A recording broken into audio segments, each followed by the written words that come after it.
Okay.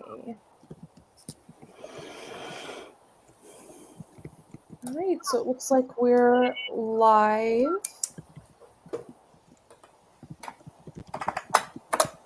Okay, we'll give people a moment to tune in.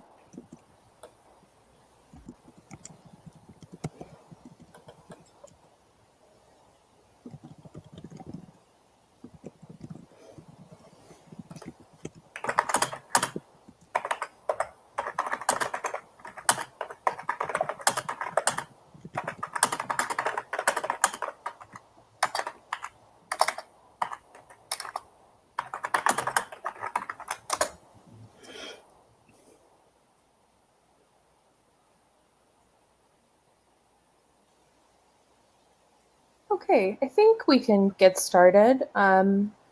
So I'm going to start us off with the land acknowledgement. I'm going to speak to my location on Tongva land since we're all located in different regions. So just briefly here. We acknowledge that the land we are on gathered today is the home and traditional land of the Tongva Nation. We connect the occupation of Palestine directly to the occupation of indigenous lands in North America and all over the world. And through speaking out against Zionism as a settler colonial ideology, we also acknowledge that we are on unceded Tongva land. We must stand in solidarity with the Tongva people and all other indigenous peoples seeking self-determination and the right to live in their homeland. All right, and I'll turn it over to Janet. Hello, everybody. I'm Janet Winston. I'm an anti-Zionist Jew and one of the founding members of the collective that formed PAM, the Palestine Arab and Muslim Caucus of the California Faculty Association, which is the union that represents the faculty of the 23 California State University campuses. If you teach at one of the CSU campuses and are interested in joining PAM, please check out our website at www.pamcaucus.org and contact us via the website to find out more and to join PAM if you're interested. Today's event will be a conversation among scholars of Jewish anti-Zionism with a focus on the early 20th century, including discussions of Zionism in the Nazi Holocaust, the Jewish Labor Bund, and the old and new Jewish left in the United States. Before we hear from our amazing moderator and panelists, I want to say a few thank yous to people who have organized and supported this panel. My tremendous appreciation goes to the organizers of the panel, Julia Talante, Rabab Abdul Hadi, and Brooke Lober. And for their fastidious tech support and patience, a very big thank you to Laith Ulum and Lean Asiri. Today's event is co-sponsored by the Arab and Muslim Ethnicities and Diasporas Studies program at San Francisco State University, led by Professor Rabab Abdul Hadi. And Teaching Palestine, Pedagogical Practice, and the Indivisibility of Justice Research Project is also a co-sponsor. Thank you very much. A shout out to Jewish Voice for Peace Bay Area for endorsing the panel. And also we appreciate very much the anti-Zionist scholars here today and activists who have been doing this vital research for a very long time. Now I have the pleasure of introducing today's moderator, Brooke Lober. Dr. Lober is a lecturer in women's and gender studies at Sonoma State University and University of California, Berkeley, and a longtime activist, most recently organizing anti-Zionist Jewish communities through Jewish Voice for Peace Bay Area and the hasbara for a Free Palestine at Kahila Community Synagogue. She's also a member of the collective Feminists for Justice in and for Palestine. Brooke has recently created oral history projects that document anti-imperialist and abolitionist feminist organizing in the Bay Area in the 1980s and 1990s. And there's a website, womenagainstimperialism.com, as well as a special issue, Out of Control Lesbian Committee, to support women political prisoners for the journal Sinister Wisdom. Brooke is co-editor of the 2-volume collection, Abolition Feminisms, brought to you by Haymarket Press, and she's a contributor to the anti-Zionist book, Questions to Ask Before Your Bat Mitzvah, which is co-edited with Morgan Balthaser and published recently in 2023. She's currently working on a book about late 20th century Jewish feminism and anti-Zionism, and her essays have appeared in Feminist Formations, Women's Studies, the Journal of Lesbian Studies, Meridians, and other journals and websites of radical culture. So I'm going to lead off to Brooke here, who's going to introduce our esteemed panelists.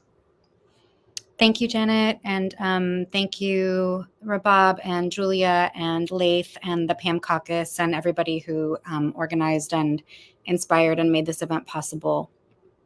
I want to invite everyone to our panel with just a little bit of a conversation about why we're doing this in this moment. We're meeting in this time in a catastrophic moment. According to the Euromed Human Rights Monitor, more than 35,000 people have been killed in the Gaza genocide, which is ongoing, and we recognize the incredibly dire conditions that are underway right now. In this moment, we chose to create this panel in a sense in response to the sort of rhetorics that are justifying this assault, which rely on particular notions of the Jewish people, ideas about Zionism, and also ideas about genocide. So I'm looking forward to hearing from our panelists today, who are going to introduce us to some, I think, subjugated histories that are often hidden from view. Critical investigations and exposures of anti-Zionist histories are crucial in this historical moment. And this panel is intended to offer some historical grounding and also to inspire current work that opposes the distortion and the hijacking of narratives of resistance, Jewish histories prominent among them, through Zionist knowledge destruction and production. Israeli state practice and transnational mobilizations of Zionism align against the Palestine solidarity movement, in part by obscuring a history of Jewish debate over and opposition to Zionism, which are as old as the Zionist movement itself. And historical appearances of Jewish oppression and resistance are often co-opted into hasbara, or Israeli state propaganda. And this is a place where we believe that Jewish anti-Zionism, studies of Jewish anti-Zionism can come in and correct the historical record. And today we'll hear our guests, the scholars who are gathered here today, offering a more complex and a more accurate understanding of histories of race, class, gender, and nation that are too often lost in Zionist hegemony. So thanks everyone for being with us today, and for everyone who encouraged this panel to take place. Too often these histories and these studies are produced under censure. I'm going to introduce our first panelist, Molly Crabapple. So excited to have you here today. Molly Crabapple is an artist and a writer whose inspirations include Toulouse-Lautrec, Diego Rivera, and Goya's The Disasters of War. She's the co-author of Brothers of the Gun, an illustrated collaboration with the Syrian war journalist Marwan Hisham, which was a New York Times notable book and longlisted for the 2018 National Book Award. Her memoir, Drawing Blood, received global praise and attention. Her animated films have been nominated for 3 Emmys and won an Edward R. Murrow Award. Crabapple's reporting has been published in the New York Times, the New York Review of Books, the Paris Review, Vanity Fair, The Guardian, The New Yorker, and Rolling Stone. She was the 2019 Artist in Residence at NYU's Hagop Kevorkian Center for Near Eastern Studies, a New America Fellow in 2020, and the winner of the Bernhardt Labor Journalism Award in 2022. Currently, she's a fellow at the Dorothy and Louis B. Coleman Center for Scholars and Writers at the New York Public Library, and she's working on a book on the history of the Jewish Labor Bund. Welcome, Molly. So glad to have you with us today.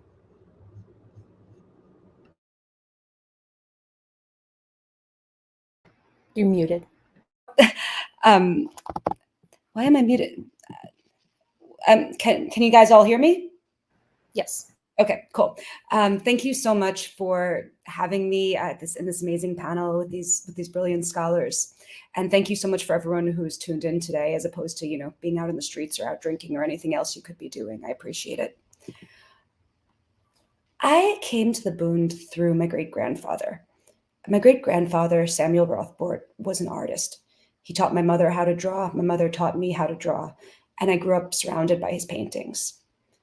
But one painting of all of them stood out. It was one that he had done of his hometown back in Volkovisk in Belarus from his memories. It was a young woman, a young Jewish woman, with a Gibson girl hairdo and a little tiny corset, who was walking through the streets of some godforsaken shtetl at night, throwing rocks through windows. And her boyfriend was next to her with a bag of rocks, because ladies shouldn't carry her own rocks. And this painting was titled Idke the Bundist, Breaking Windows. When I saw it, it shattered everything I thought I knew about what it was like to be a Jewish woman in Eastern Europe at the turn of the century. And I immediately asked myself, Bundist, what was that? That was the question that led me to spend the last 5 years doing research about the Jewish Labor Bund, a secular, socialist, revolutionary, and defiantly anti-Zionist Jewish party that was born in 1897 in the Tsarist Empire, that parties whose history has been interwoven with every single struggle of Jews in Eastern Europe, but whose name has mostly been erased in large part because of Zionist hegemony.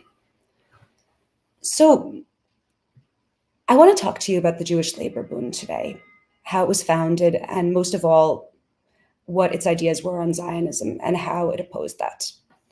So the Jewish Labor Bund was founded by a group of 13 no-good revolutionaries in Vilnius, Lithuania, a city that was called the Jerusalem of Lithuania, and that had a long, long history of Jewish revolutionary activism and religious scholarship. It was founded in the Tsarist Empire, a place where Jews were racialized legally. It said that you were a Jew on your passport. You could only live in a certain part of the empire that was called the Pale of Settlement. You were restricted from universities. You were restricted from certain jobs. You were restricted from land.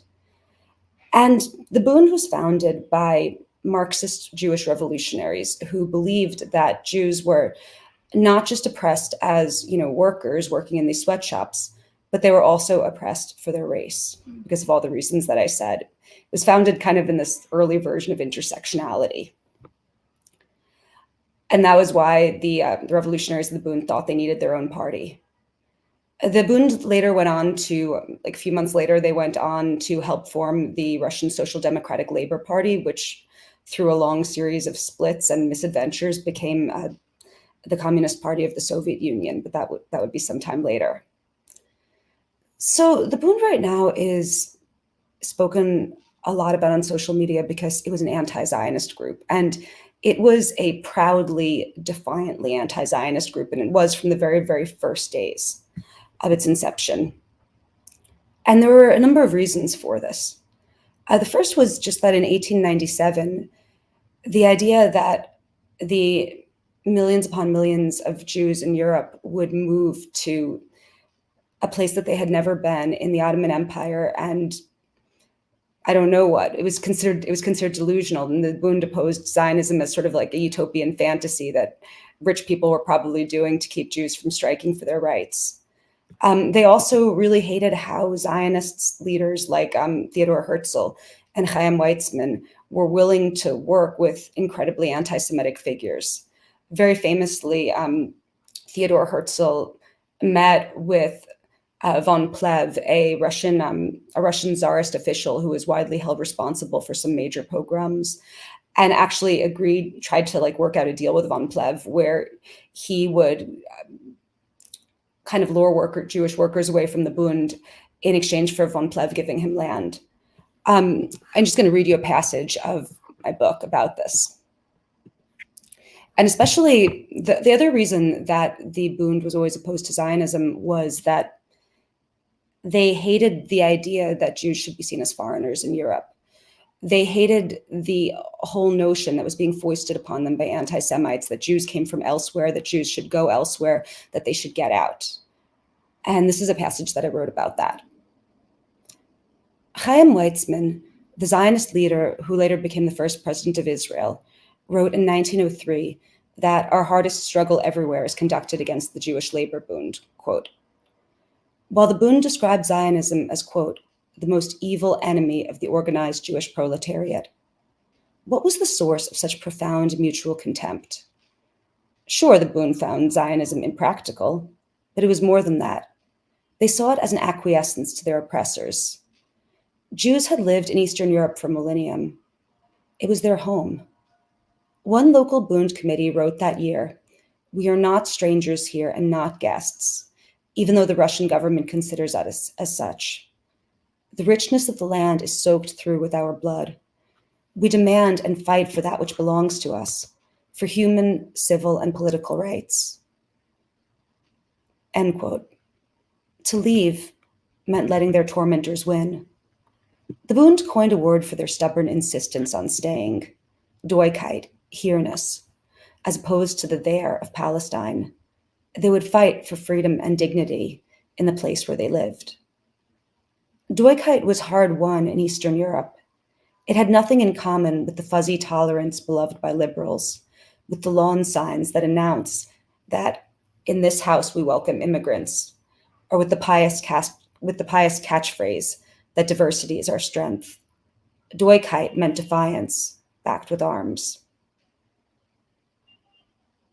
So that, I think, shows the dual nature of their opposition to Zionism. They both opposed it because they, didn't agree with the idea of displacing other people in Palestine, but also they opposed it because they didn't believe in being displaced themselves. They believed that they had just as much right to live in Europe in freedom, in dignity, in equality, just as much right to celebrate their culture as Jews as anyone, and that the very idea that they should be asked to move elsewhere was the most profound sort of anti-Semitism. So the Bund fought in the 1905 revolution. They fought on the barricades of Łódź and Odessa.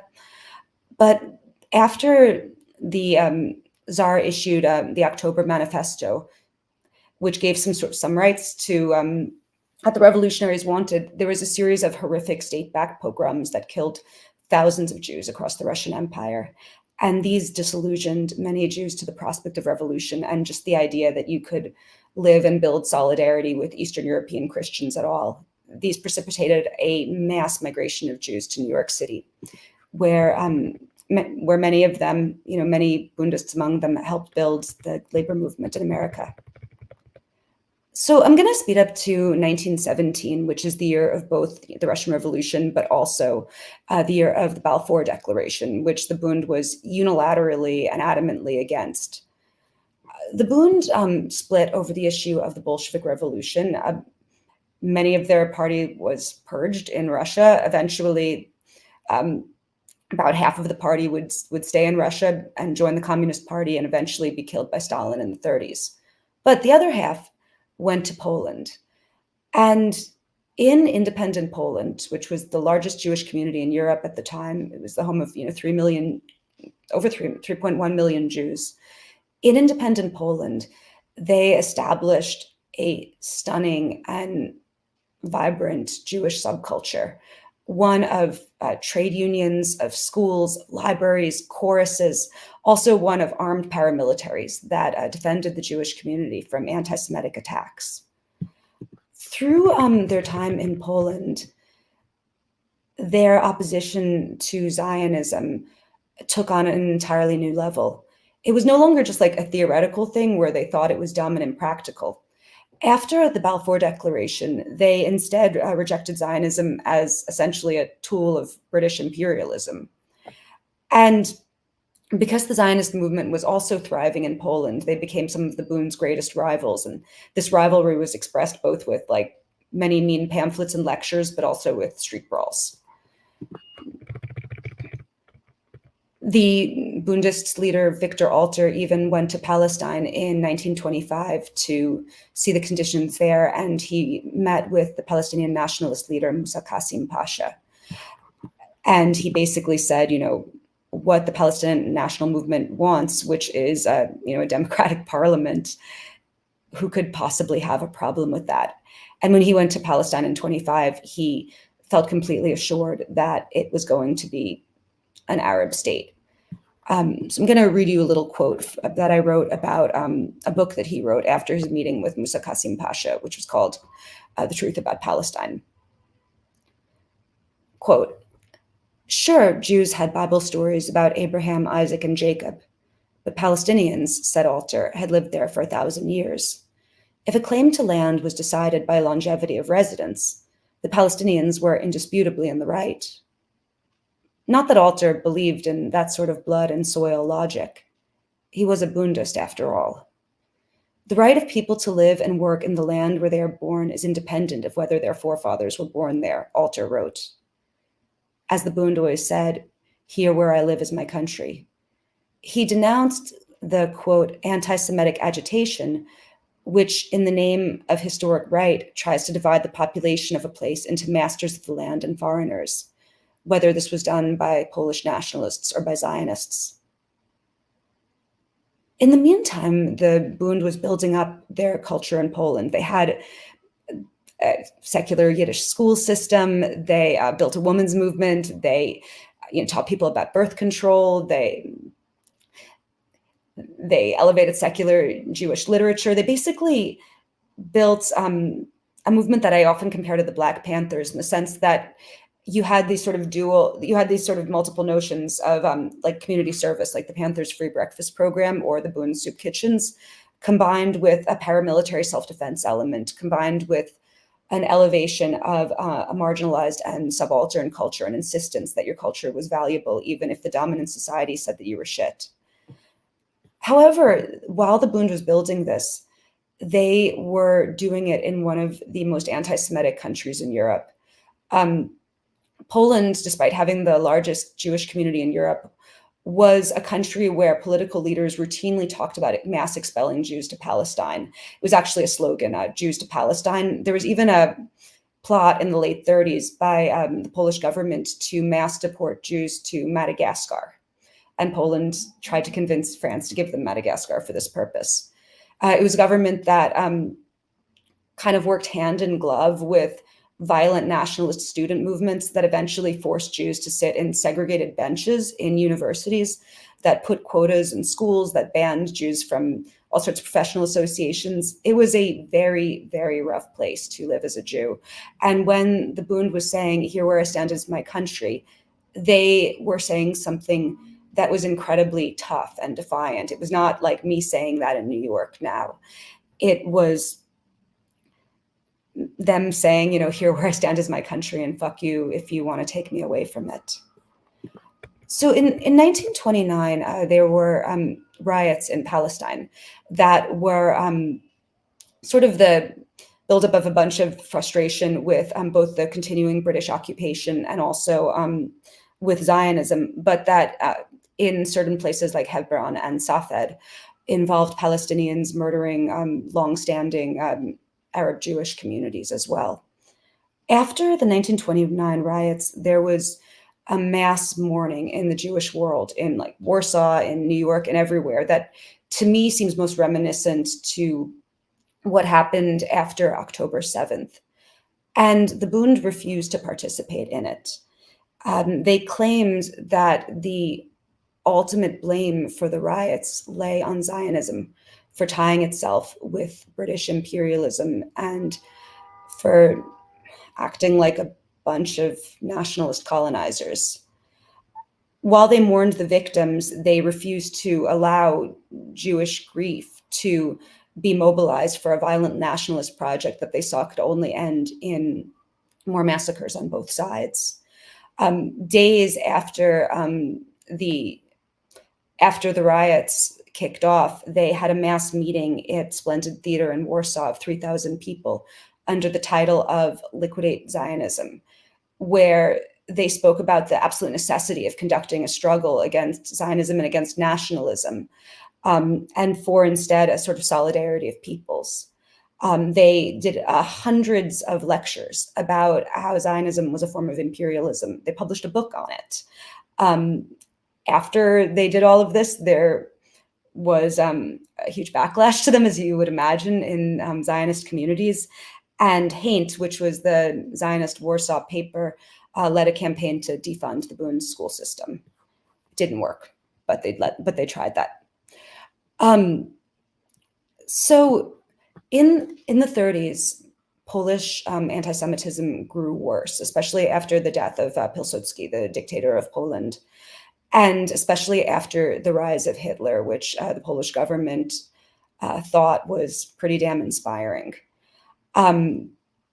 And you had the situation where Zionist leaders like Jabotinsky and Ben-Gurion were going to Poland and listening to the Polish government advance the idea of deporting 3 million Jews and saying, yeah, sounds like a good idea to me.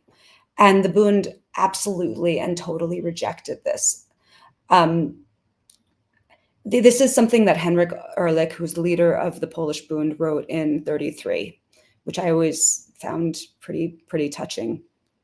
Quote, "If Jewish nationalism as a rule is not bloodthirsty, this is only out of necessity, not virtue. If an appropriate opportunity arose, Jewish nationalism would show its sharp teeth and nails no less than the nationalisms of other nations. To be sure, Jabotinsky is nothing more than a small-scale Hitler, a fascist clown. Of course, Jabotinsky's brown shirt soldiers are nothing more than a tragicomic caricature of Hitler's SA people. But the only thing missing in order for them to become the same beasts is some muscle strength, some territory, and political opportunity. No, we are not the chosen people. Our nationalism is just as ugly, just as harmful, and has the same inclination to fascist debauchery as the nationalisms of all other nations." So as the Bund rejected nationalism, as they rejected the idea of being forced out of their homes, they put their hope instead in solidarity, especially in solidarity with the Polish socialists in their country. They believed in the idea that you could have a multiracial state that wasn't built on racism, that wasn't built on anyone being oppressed, where everyone could celebrate their own culture, and where people could build a beautiful world together. And to me, like, one of the great tragedies of the Bund is that was proven impossible in Poland.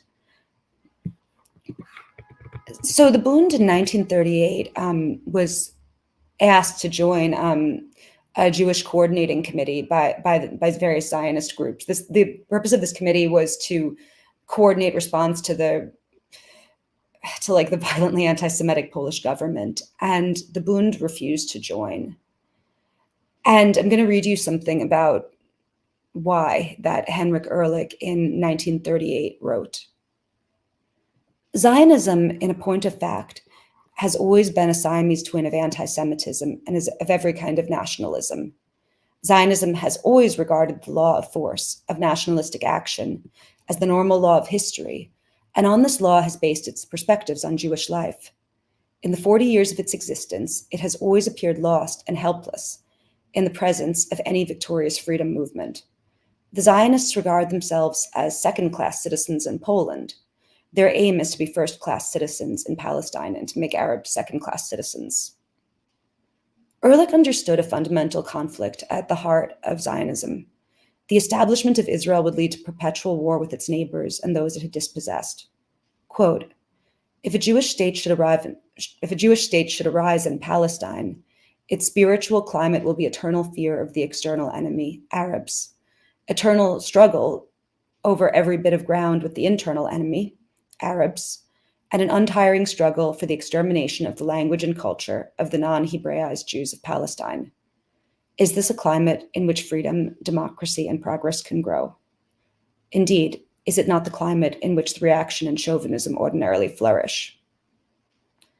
The Germans invaded Poland 11 months after after Ehrlich wrote those lines. He fled east into the Soviet Union and was murdered by Stalin. In German-occupied Poland, the Bund helped lead the resistance, including leading the Warsaw Ghetto Revolt. The second commander of the revolt, Marek Edelman, lived the rest of his life in Poland. However, after the war, Poland was even more racist. People were routinely lynched when they came back to their homes. After a mass pogrom in Kielce, where dozens of Jews were murdered on ludicrous blood libel charges, there was a mass flight out of the country into DP camps in American-occupied Europe. And from there, people tried to apply for visas. to anywhere. Mostly they were rejected. The Jewish labor movement tried to get 300,000 visas to America for the Jews of Poland. They were blocked by racist Southern senators.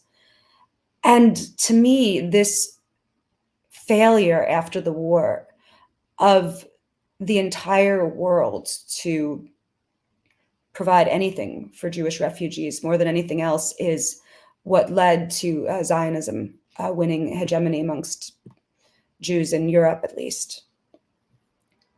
However, in 1948, even after all of this, even with their ranks decimated, the Bund still maintained their resistance to Zionism, and during the Nakba, they demanded the right of return for Palestinian refugees and for Zionists to cease the goal of establishing a Jewish state, but instead to create a state that was a state that was secular, democratic, and for all of its citizens, regardless of religion or race.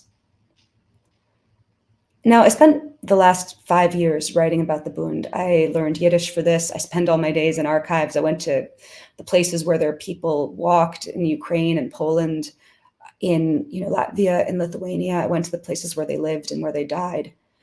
And when I think about what it is that makes me continue study this group, it's their notion of here-ness, the notion that here where you live is your country, that everyone has the right to live everywhere, regardless of race, without forgoing their own culture, without forcing themselves into a box that they do not fit. Well, they have the right to live where they are without forsaking parts of themselves. For me, what the Bund represents is the rejection of the crude politics of ethno-nationalism in favor of human solidarity in a burning world. So that's why I'm writing about them. Thank you so much, guys.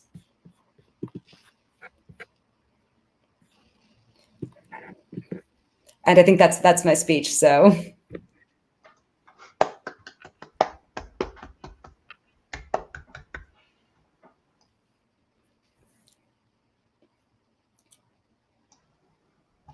Thank you so much, Molly. That was tremendous. I can't wait to listen again to and read your work that Brooke has just introduced me to. Thank you, Molly. That was incredible, and yeah, I also learned so much. I want to introduce our next presenter, Dr. Barry Trachtenberg. Barry Trachtenberg holds the Rubin Presidential Chair in Jewish History at Wake Forest University in North Carolina. He's a scholar of modern Jewish history, the Nazi Holocaust, and modern Yiddish culture. He's the author of 3 books, including the 2018 The United States and the Nazi Holocaust, Race, Refuge, and Remembrance, and the 2022 Holocaust and the Exile of Yiddish. Barry is a member of the JVP Academic Advisory Board and was one of the group of scholars who crafted the 2021 Jerusalem Declaration on Anti-Semitism. In November of 2023, he, along with the genocide scholars Victoria Sanford and John Cox, submitted expert testimony on the lawsuit filed by the Center for Constitutional Rights, seeking an emergency order to stop military and diplomatic support for Israeli government's genocidal assault on Gaza. He testified at the federal court hearing on Friday, January 26th. Thank you so much for joining us, Barry. It's my pleasure. It's really my honor to be part of this conversation, and I'm really grateful to you, Brooke, and to all the organizers for getting us together. And I just want to say to Molly, since your piece in the New York Review of Books several years ago, I've had that image of Itka the Bundist throwing rocks as my wallpaper on my computer, so I look at it every day. So thank you for that. The topic I've been asked to talk about is the relationship of Zionism to the Nazi Holocaust. I would like to talk about this as working through sort of 3 different phases. The first talks about the complicated Zionist response to the emergence of Nazism in the interwar period. Then I'll talk about the response of Zionism to the Holocaust itself, and then the ways after the Holocaust that the Zionist movement has instrumentalized, weaponized, utilized the memory of the Holocaust to further its project. So Zionism, as we've heard from Molly's presentation, emerged in many ways out of the same conditions that the Bundist movement did. In fact, there were many people in the early years of both movements who moved from one position to another, and there were even a number of political parties that formed and social movements that formed, excuse me, that sought to merge the two ideologies together of Marxism and socialism on one side and Jewish nationalism on the other. So I'll be talking a little bit about those conditions, but I want to jump ahead just a little bit, not to the formative period of Nazism, but to really bring us to this period right after the end of the First World War, because it's at this moment that the Zionist movement goes from being sort of one of many ideologies in the Jewish world to being a serious force within the Jewish world. We're at a moment when the territory of Palestine moves from Ottoman control to that of the League of Nations, and it falls under a British mandate in that period. So if we think about this period of just after the First World War, what we see is that, so Theodor Herzl, the founder of the movement, is long dead. He passed away in 1904. And so with the arrival of the British in control of the territory of Palestine, the Zionist movement, the focus of it shifts largely to London. And this is where the work of the figure Chaim Weizmann becomes so important. So we have really two different centers in some ways for Zionism in this period. You have Weizmann, who's working in London. His focus is very much along the lines of what we think of as a political Zionist project. He's trying to negotiate with British leaders to create space for further Zionist settlement within British-controlled Palestine. He's working in liberal capitalist systems and really very much working within the systems of power. And it's because of those efforts in part that the Balfour Declaration is offered by the British government in 1917. And then we also have a community that is growing of European Jewish settlers who are making their way to Palestine.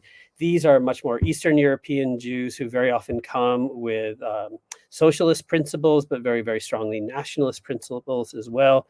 They're more inclined to using force when necessary and working with and sometimes against British interests.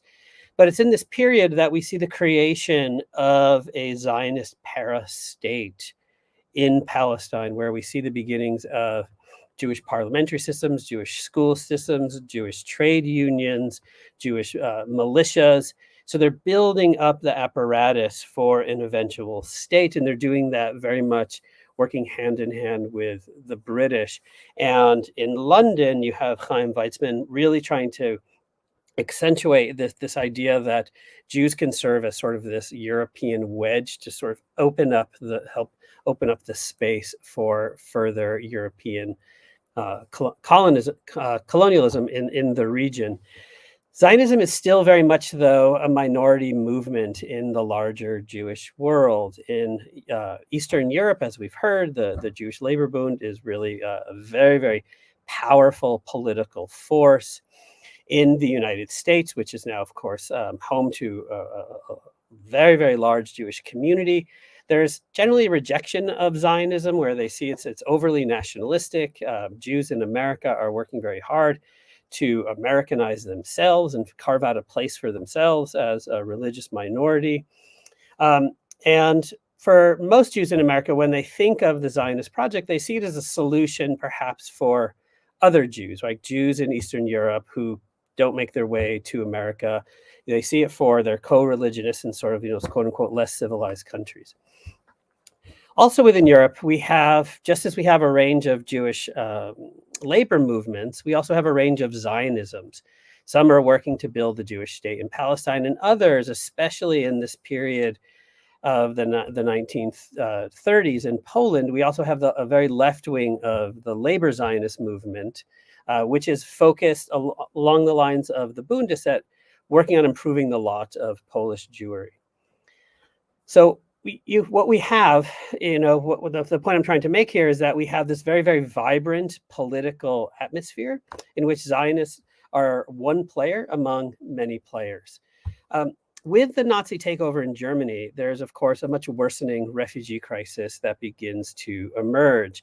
And as we heard from Molly's presentation, the anti-Semitism that is being fostered within Germany spreads beyond the borders. And so the situation for Jews really in most parts of the world begins to decline. We see escalating anti-Semitism in neighboring Poland and France and other sides of Germany. We see it within the Soviet Union. We see it here in the United States in many, many places. And so I think it's important to acknowledge that for some individual Jews and some for communities of Jews, the Zionist solution to this problem seemed a helpful way for many to make sense of their experiences living under European anti-Semitism.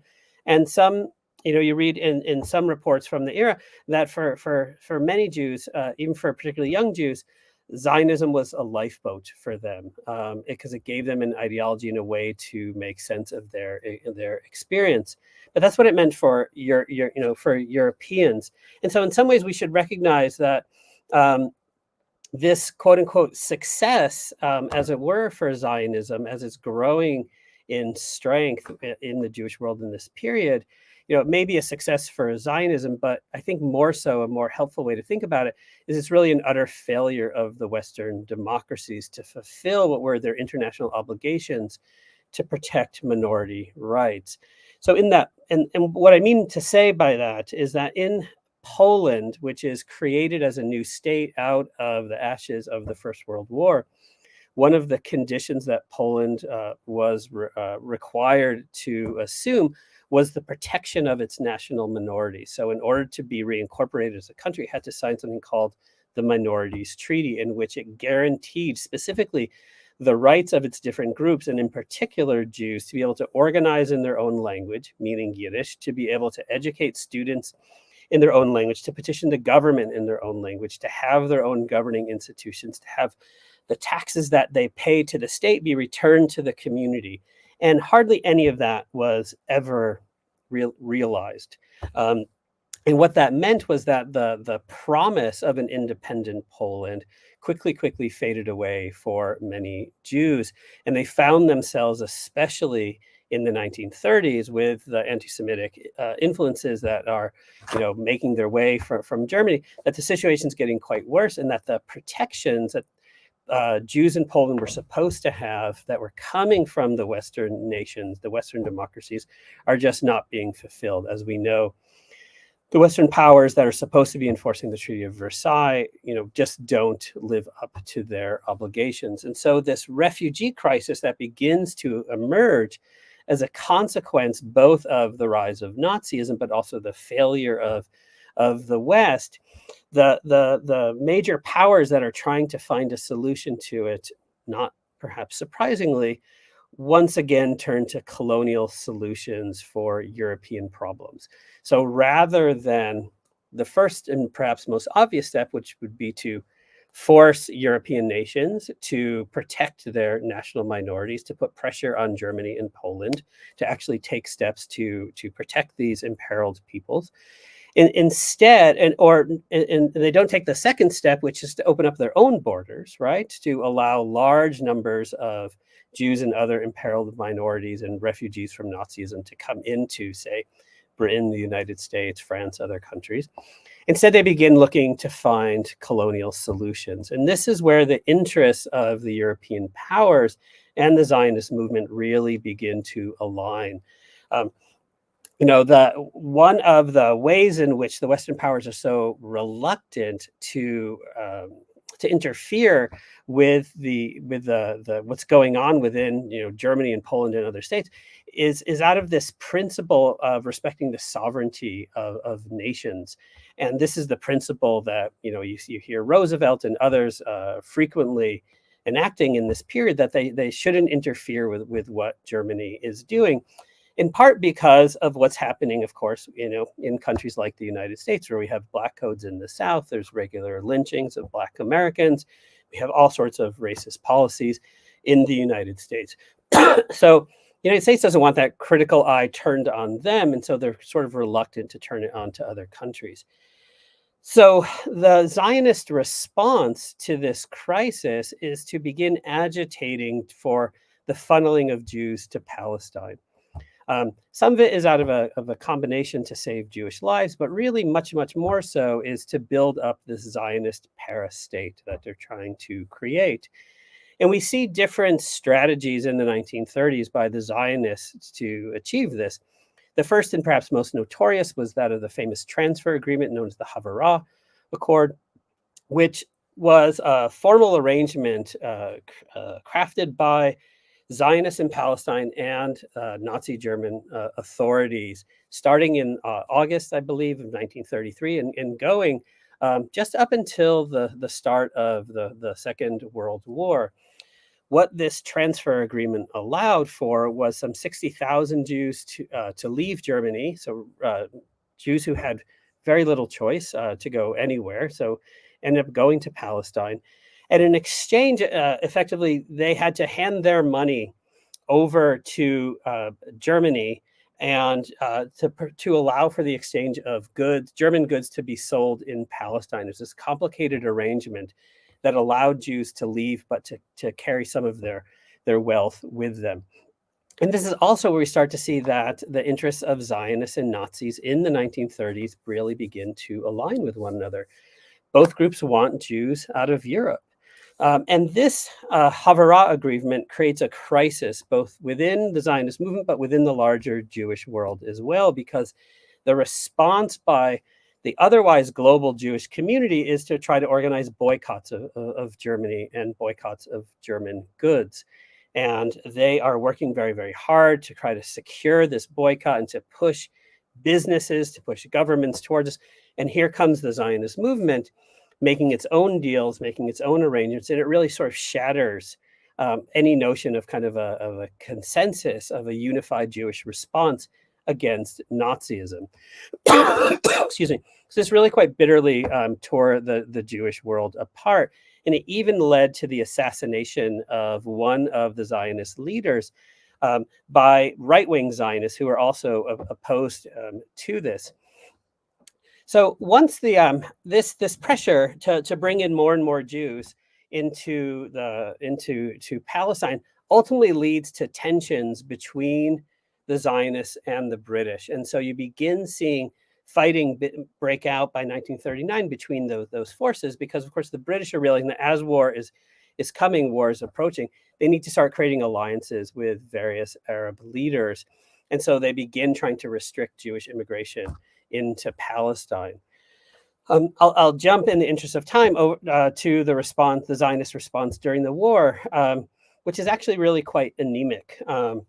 As the historian Tom Segev talks about a lot in his book, The Seventh Million, for the leaders who are in Palestine at this moment, their sense is that what's happening in Europe is he has some line by David Ben-Gurion, I think, says it's like a natural disaster. It's something they can't control, they don't have any influence for, and so they shouldn't really focus on it too much. That their focus is almost entirely on identifying ways to leverage that situation towards their own interests. So they saw their priority as building a Jewish state and not rescuing European Jews. And they saw these aims as, in some ways, in competition with one another, for competition for political resources, financial resources, whatever military resources were available to them. And in those moments when they had to choose, they chose the prospect of a future state over saving actual lives. There was a few attempts at rescue. Almost all of them fail. And as Segev is able to determine, the Zionists saved a very small handful of the Jews who were at risk in Europe, about maybe 16,000 over the course, of the 6 years of the war itself, came in over any sort of quota system that was already put in place. For Zionists elsewhere in the Jewish world, the situation's a little bit different. In Europe, there's some Zionists who take up armed resistance, especially labor Zionists. Some small Zionist organizations form as in order to provide aid to other Jews. There's a wonderful memoir that I've taught to my students by God Beck, so the memoirs of a gay Jew in Berlin, and he talks about growing up in the 1920s and 30s as a young Zionist, and that's sort of the basis of their activism. We also see Zionist military activity in the Warsaw Ghetto Uprising. But if I recall correctly, the Zionist militias that formed refused to work with other groups like the Jewish Labor Bund and others. In the United States, the Zionist movement begins to grow during the Second World War. There's a famous declaration by Reform rabbis who had historically rejected Zionism, and they begin to throw their lot towards the Zionist cause as one response out of many responses to the worsening situation of Jews. Then you also see the rise of right-wing Zionism in the United States. You have this group led by Peter Bergson of revisionist Zionists who are backed by the Irguns or the far right. They make a lot of noise around the refugee crisis. They try to pressure the Roosevelt administration to take action, but they never engage in actual rescue activities. And it seems like it's a lot of political posturing, but without sort of any real substance to it. Now, I'll just jump to the period after the war, just in the interest of time here. This third phase that I just want to address is what becomes the Zionist and Israeli manipulation of the Holocaust. And this is done in order to buttress their claims that the world had failed Jews and therefore needed to support any actions that they could take in order to secure the region and ethnically cleanse the indigenous Palestinian presence from the land. The calculus in many ways shifts. The main opposition to Zionists, being the Jewish Labor Bund, were largely wiped out as a consequence of the Holocaust. Some 3 million Polish Jews were murdered, 90% of the population. So after the war, there's a major crisis of displaced persons, survivors, who about 1.5 million of them who need a place to go, and to many of them, Palestine seemed like the perfect solution for them. And so what we see is a shift in the Zionist approach towards European Jews. Prior to this period, the Jews who they wanted to come were Jews who had an ideological commitment, Jews who could come and use their bodies to help, establish this new state. What they very much didn't want were Hitler refugees. They didn't want people who were poor, unskilled, who needed state care, who needed help. But now the math has changed, and there's a desire to get as many Jews as possible into the land, believing that they have this moment. They read the situation, correctly, realize that they have this moment, and if they can bring in as many Jews as possible, that they can begin pressing their claims to these new international bodies that are being created now, ultimately adjudicate their fate. But once again, the interest is in that of the state, but not the people. So we see that with the immigration of as many as 500,000 refugees in this period, it happens at the same time period as Palestinians are being forcibly expelled from their homes.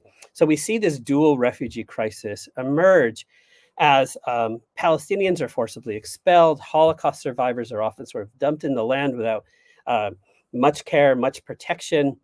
Very often they're given to homes that had just recently, within weeks or months, had belonged to Palestinians. And this is backed by the European powers because once again, we see this is a colonial solution to a European problem. And so as a way to kind of close out this very brief and rough sketch, I think we should also just pay attention to the ways in which that Israel has gone on to use the Holocaust in this instrumental, weaponized way to insist upon the necessity of a Jewish state, as if only a Jewish state in this territory largely cleansed of Palestinians can guarantee Jewish safety, that nothing else in the world can guarantee Jewish safety. According to the scholar Edith Zertal, she talks about how Israel consciously created the notion of a victim community or a trauma community, which points to the Holocaust as the fundamental reason for the necessity of the state. Of course, as we know, the Zionist movement began long before there was even the concept of genocide, the idea of the Holocaust. But now they've taken this most recent tragedy and said, see, we were right all along. So finally, I'll just give a quote from Zertal and one quick comment. Zertal writes, through a dialectical process of appropriation and exclusion, remembering and forgetting, Israeli society has defined itself in relation to the Holocaust. It regarded itself as both the heir to its victims and the accuser, atoning for their sins and redeeming their deaths. So I think we have to think about what this means to citizens of the state. 1/5 of whom are Palestinian Arab, and the remaining 4/5, some half are not of European ancestry. So we see that a Zionist Jewish elite that runs the country has also determined that the central purpose of the country is to remember their historical suffering. Arabs in this schema get recast as Nazis. Palestinian citizens of Israel become characterized as internal enemies to the regime, and non-Ashkenazi Jews are second-class citizens. And every conflict, including this present genocide in Gaza, has been waged through the lens of this suffering. This is why to many, many Israelis, it is literally inconceivable that they could be somehow responsible for a genocide, the very genocide that they're currently committing. And I'll stop there. Thank you.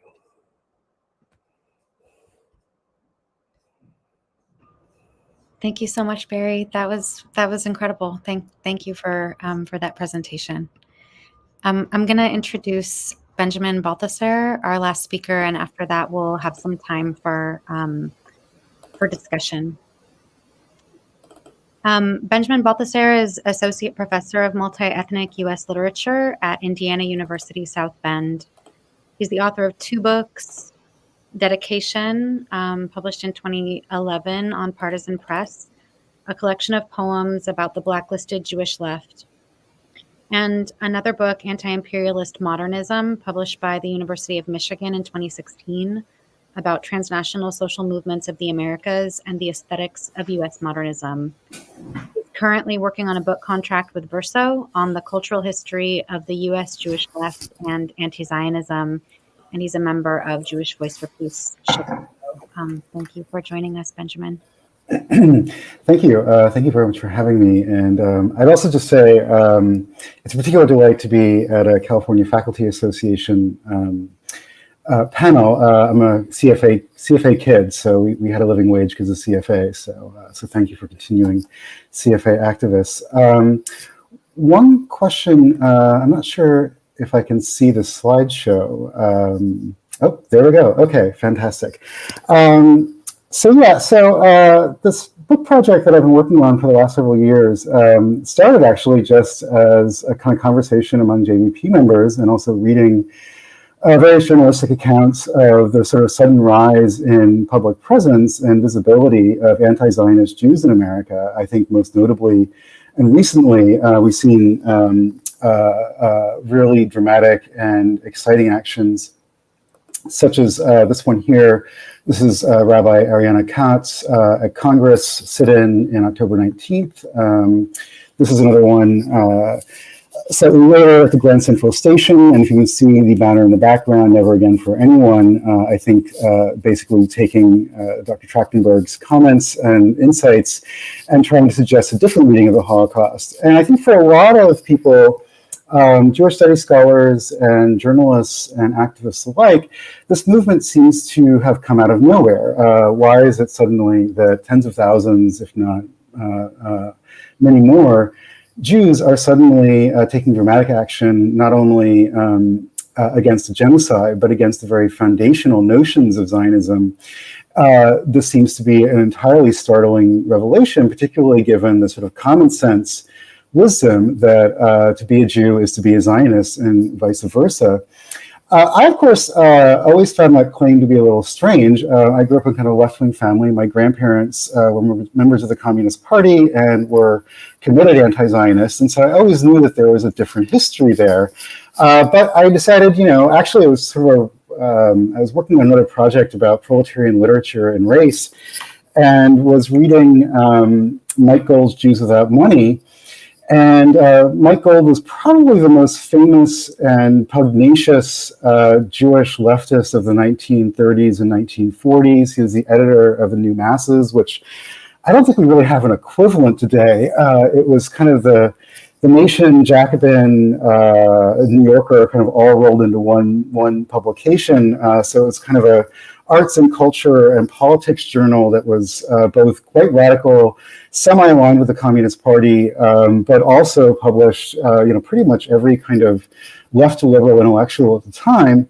And so, like I said, Mike Gold was its, kind of famously pugnacious and lippy editor.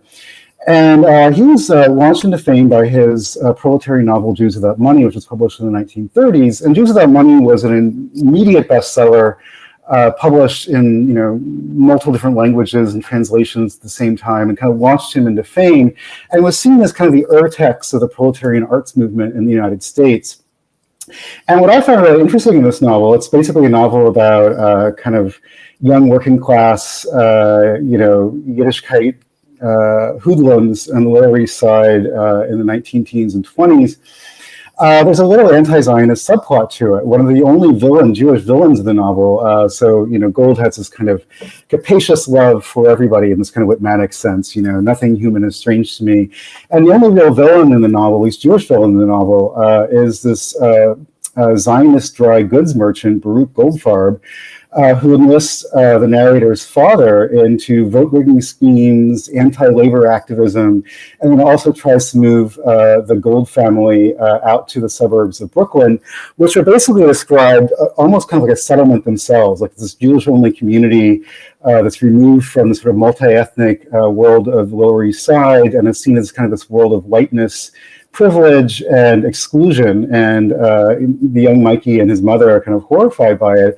And ultimately, Mikey's father basically dies, essentially, because of a workplace accident that is caused essentially by the fact that there's no union in the workplace, because he had been doing labor, anti-labor agitation for Baruch Goldfarb. And so while the scene is actually, Baruch Goldfarb plays a fairly minor role in the novel, it's very clear that Zionism is associated in the world of kind of 1930s Jewish left with anti-labor politics, with nationalism, with whiteness, with suburbanization, and essentially is the doom of his father, right? And so in some level, Zionism does not exactly kill the father in the novel, but the political formation of which Zionism exists is seen essentially to be inimical to the sort of urgent needs of Jewish working class New Yorkers. And so I started kind of reading around in the left press in the 1930s, and one of the most popular articles in the New Masses in 1935, this is also published by Mike Gold, was an essay by a Jewish, later to be film critic, Robert Gessner, called The Brown Shirts of Zion. And the essay begins describing a Nazi basically saying, well, Jews have no place in Germany, and they should go build a fatherland of their own. And then Gessner goes on to say that is what 300,000 of them are attempting to do today in Palestine.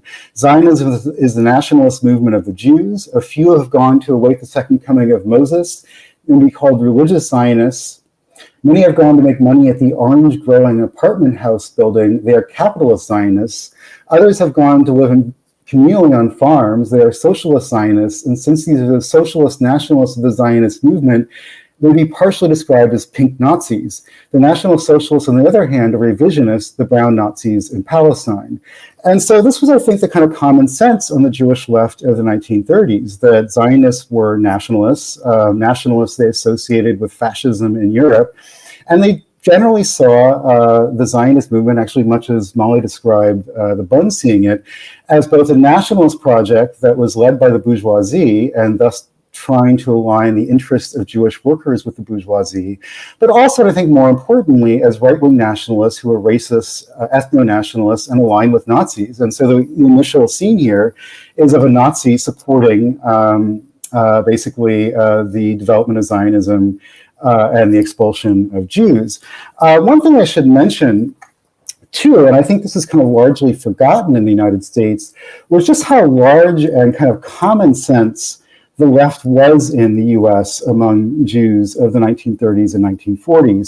The scholar Karen Brodkin refers to as hegemonic Jewish socialism, the idea that socialism was actually not just something that many Jews subscribed to. It was actually culturally hegemonic among sort of Jewish working classes.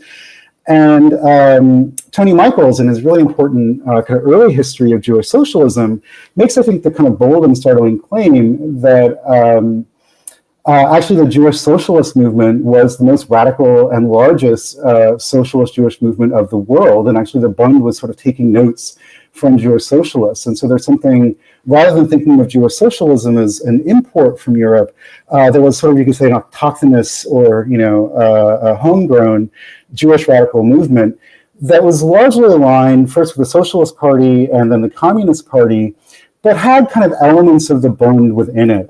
So many scholars have kind of noted that even though the Communist Party itself was not aligned with the Bund, there were many kind of Jewish kind of social and ethnic clubs within the Communist Party, probably most famously the Jewish People's Fraternal Order, which the last sort of living remnant of is Camp Kinderland. But the sort of left-wing Jews in the Communist Party kind of built their own world. And this, on some level, led me to the insight that should have been sort of self-evident, that not only was anti-Zionism kind of hegemonic on the Jewish left of the 1930s, that the Jewish left was not simply an assimilationist organization. It was itself a kind of expression of Jewish culture that was actually rather dominant at the time. So even though the liberal reform movement was anti-Zionist, really the kind of leading charge of Jewish anti-Zionism was a kind of left-wing sensibility of the Communist Party and other aligned organizations. And I cite this letter from Henry Persicow in the first chapter of the book. He was an Abraham Lincoln veteran, that is someone who fought in Spain against fascism. And this kind of sensibility that he articulates in this letter to the editor in Jewish Life in 1947 was very common. He said, well, I became a socialist basically because I experienced anti-Semitism and I was working class. But the next thing I noticed essentially was that a lot of Americans had it worse than I did, and goes on to say that African Americans were far more persecuted than Jews, and so that his socialism was articulated not only in the interests of ending anti-Semitism or liberating the working class, but as fundamentally a socialism and communism in solidarity with people of color, and that was generally speaking how the left saw Zionism, that it was a function of British imperialism.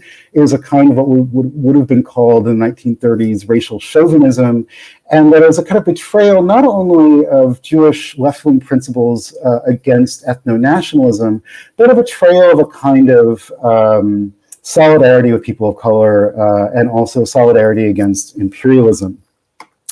Just to give a sense of the kind of culture of the Jewish left in the 1940s, this is the cover of Jewish Life, which is now Jewish Currents. Jewish Life started out as a Communist Party publication. And if you can kind of see the sort of range of their interests, there are articles about Jewish culture, there's articles against racism, articles about the fate of, Jewish Currents, yes, articles about the fate of Jews in DP camps in Europe, and also articles about what they said class struggle in Palestine. So the line of the Jewish Communist Party in the 1940s up until the Soviet Union, we can talk about that in a second, came out for partition, was basically that Jewish communists and Palestinian revolutionaries should align together throughout the British and create a binational state for everybody. Of course, as everyone probably knows, this is the other thing I actually found very interesting. in this research about the old Jewish left, my kind of general assumption was that, yes, okay, perhaps the Jewish left was anti-Zionist before the Holocaust, but the Holocaust changed everything. There was this kind of moment after 1945 in which everyone knew about the Holocaust. It was, wide and public knowledge. But that actually didn't really change the mind of most of the Jewish communists and socialists in the US in the 1940s. Most Jewish communists and socialists were still anti-Zionists. Some of them acknowledged that displaced people after the Holocaust had to go somewhere. They wanted them to come to the United States or go to the Soviet Union, but this path was barred. So they said, well, if you have nowhere else to go, I suppose you can go to Palestine, but you can't build an ethno-nation there. And so the Holocaust actually did not really change the mind of most of the Jewish socialists and communists. Hannah Arendt's famous essay in 1947, Zionism Reconsidered, was basically took the same line as most of the communists, that a Jewish nation in historic Palestine would be a disaster, both practically and politically, to have a Jewish-only state in an Arab world, but also would be a form of ethno-nationalism and thus politically reactionary. And what really changed the mind of the Jewish left was that in 1947, the Soviet Union came out for partition. And you literally see the pages of Jewish life literally change overnight. I mean, it really is kind of a testimony, I guess you could say, to communist discipline. 1947, before Gromyko's speech at the UN, they're publishing anti-Zionist articles. And then after Gromyko comes out with a speech supporting partition, suddenly the tone changes. And I think you have to understand that in context. So yes, the Communist Party obviously had party discipline, but this is before the Cold War really started in earnest, and the Soviet Union was still the heroes. Like, they had defeated the Nazis, they had, liberated the concentration camps of Eastern Europe, and so for the Soviet Union to come out for Palestine come out for partition and the state of Israel meant that it must be a really good thing. And so a lot of the Jewish left changed their tune. This didn't actually last very long, though. So this kind of honeymoon with the left starts to break up really by the Suez Crisis of 1956, and really kind of blows apart again in the left. Before I get there, I wanted to share the story just to kind of give a sense of the kind of sensibility of the Jewish left of the late 1940s. One of the most sort of famous and I think now kind of forgotten Jewish proletarian left-wing writers of the 1940s was Howard Fast. Fast was a very appropriate name for him because he wrote like a novel a year. Was probably one of the most prolific authors that one can come across. And it was just a very popular populist writer, wrote a lot of like kind of adventure stories, kind of left-wing adventure stories.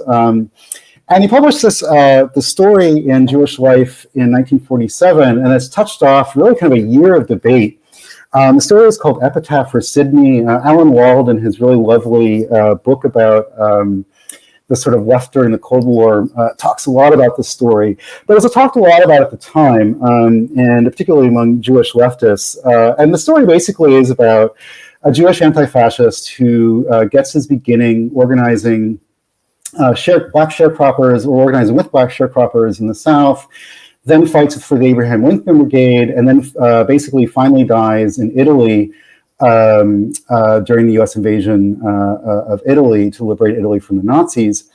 And this last passage basically is a sort of funeral for Sidney, and everyone's discussing what kind of a person Sidney is and what kind of epitaph they should read for him. And the debate basically around the story was, was Sidney incidentally Jewish, or was he importantly Jewish? And I'll just read this passage from the story, and then I can talk about the debate. They buried Sidney Greenspan in Italian soil, good soil, and the soil of Spain is good too, and the soil of America, and the soil of the Soviet Union and of China. if he had his choice, I don't think there's any one place he would have been at home, fully, completely at home. In the personal columns of the paper he read and loved, there are many boxes with heavy black lines to bind them, and whatever the name, there's a reference to the struggle against fascism. That is how we came to put together what we knew and remember of Sidney, but nothing that we could tell and nothing we could compile of him and no reasons we could give were enough to explain the fabric of him. So I gathered in a word and wrote, to the memory of Sidney Greenspan, anti-fascist. And so I think a couple of things are fairly obvious here. This is clearly an expression of diaspora, right? So, anywhere essentially the struggle against fascism, Sidney Greenspan is fighting, he is at home, and everywhere is his home in the world. And if you also notice, Palestine is not mentioned here, right? So Soviet Union is mentioned, China is mentioned, America is mentioned, Spain is mentioned, Palestine is not mentioned. And the other thing I think a little more subtly, the black lines that bind his anti-fascist newspapers should remind the religious among us of tefillin, right? So basically this is his version of tefillin. So, essentially his davening in the morning was reading anti-fascist newspapers. And the debate that this touched off in the Jewish press was Sidney simply Jewish because he suffered anti-Semitism and fought against fascism, or is this an authentic expression of Jewish consciousness? And the debate sort of fell down, with one exception of Morris Shappos, the debate fell down that Sidney Greenspan was actually an expression of what was then called progressive Jewish culture, which now called something like Tikkun Olam, this idea that to be Jewish in the world is to be an anti-fascist and to believe in international solidarity, and that essentially the secular Jewish responsibility, not religiously, but culturally, is to think of anti-fascism as essentially a kind of holy text. Okay, so skipping ahead here, 5 minutes, okay. Okay, I'll skip Mike Gold's 1948 Warsaw Ghetto play, blah, blah. So skip to the New Left. Zionism is kind of on a DL on the left for up until the 1960s. And really it was Israel's kind of unprovoked war against the Arab nations in 1967 that really prompted the New Left to take notice of Israel again. And so this was first launched by SNCC's Student Nonviolent Coordinating Committee's insert in their newspaper questions about Zionism, in which they basically asked a number of provocative questions about Zionism and its relationship to whiteness and European imperialism. And SDS at that point, which really didn't have a line on Zionism or Palestine, suddenly felt, the leadership in SDS suddenly felt that it was really time for them to sort of think about Palestine. So a number of the leaders in SDS, most of whom, SDS, kind of with the Communist Party, was also largely Jewish. It's about half Jewish at its foundation. Many of the leadership were also Jewish. And so they created a study group in which they decided to actually debate among themselves what the appropriate line on Palestine ought to be. And their feeling was, much like the old left of the 1930s, that if SNCC and the SDS sort of thought of themselves as kind of the northern arm of SNCC, if SNCC was coming out in favor of the Palestinians, then probably SDS should take a similar line, which I think is kind of a sub-theme that kind of runs through my project, that anti-imperialist politics are almost always domestic politics in a way. And so for SDS, yes, Zionism in Israel was important, but the most important thing was their solidarity with the Black Left, and first SNCC and then the Black Panther Party, both of which were anti-Zionist. And so SDS leadership came out with a number of publications, which really kind of echoed many of the things that the old left was saying. So this was a pamphlet from 1967, Larry Hochman, Radical Education Project, in which basically Hochman says essentially that Israel is a settler colonial project, discriminates against Palestinians, was formed by ethnic cleansing. And then following that were a number of articles, mostly written by Susan Enoch-Klonsky, in SDS's magazine New Left Notes, which took a similar kind of line, both talking about the settler colonial origins of Zionism, its manipulation of the Holocaust, and its alignment with first British and then Western imperialism, and then also wrote a series of articles about Popular Front for the Liberation of Palestine and other radical organizations of the 1960s, focusing on the role of Palestinian women in the struggle. And I don't have any time left. My guess is I'm out of time. So going once, going twice. Out of time. Okay, I'll end it there. So the thesis essentially of the project, I was going to talk a little bit more about Socialist Workers' Party also had a largely Jewish leadership at the time and took a very similar position on Palestine. It was a little, I think, more aligned with groups like Matzpen in Israel, and so I think had a slightly more nuanced take about on-the-ground movements than SDS did. And then I think a fairly not well-known sort of period of Jewish organizing, which were a number of Jewish socialist collectives in the 1970s, Chutzpah and Brooklyn Bridge, which were not formally anti-Zionist, but did actually take some of the first kind of journeys of American Jews to meet with the PLO and other Palestine liberation organizations, and align themselves with the Black Panther Party in the United States, even if their position on Zionism was a little less clear. But the position that I'm making is that if you look at JVP today, yes, there are some obvious differences. JVP is not a Marxist organization, and most of the organizations that I'm talking about were. But there's a pretty clear through line, both in terms of its viewpoint on solidarity between Jews and especially African Americans, international solidarity, and its critique of Zionism as a federal colonial project. And that pretty much every time there's kind of an upsurge of the left in the United States, there's also an upsurge of the Jewish left, and the Jewish left has oftentimes taken a rather large role in the American left, really since the late 19th century. And so, and in some ways, I think you can look at the Jewish left as being, on one level, it's autochthonous, it's its own formation, but it is also aligned with the larger American left, right? And its fortunes rise and fall with the larger American left. And so I think, again, as we're seeing an upsurge in the left today, you know, everything from DSA to other socialist organizations, to Palestine solidarity organizations, to Black Lives Matter, it to me is no accident that we're also seeing an upsurge of the Jewish left. So I think that'll be my conclusion. Thank you.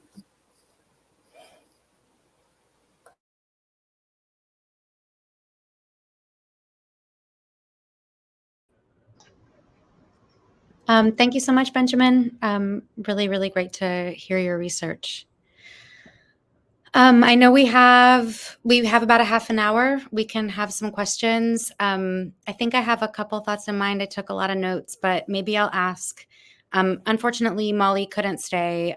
She's working today, but maybe we can start by asking Benjamin and Barry if you have questions for each other, things that you want to follow up on with each other. Let's take a couple minutes for that, and we'll take some questions from the chat and from other organizers who are here as well. Well, for questions from the chat, I'd love to hear what the audience is thinking. So Barry and I, of course, can catch up over Facebook or something. But of course, I have lots of thoughts about Barry's project too. But if there are questions from the chat, I'd love to hear them, and once Barry has. Likewise, I do have one quick question for you, Benjamin. Yeah. How can we get a hold of the copies of Chutzpah and Brooklyn Bridge was the other you mentioned? Mm-hmm. Well, available, because if you get it's an important legacy for us to make available. Well, if you get in your car and you drive to Ann Arbor, you can go to the Lavity collection and read the big newspapers yourself. There's a few things that are online. There's the Chutzpah Manifesto, which I think is online somewhere. I found that in some little dusty internet archive somewhere. But no, I mean, this stuff isn't out, right? Oh, there is one resource. It's out of print, long out of print, but there's...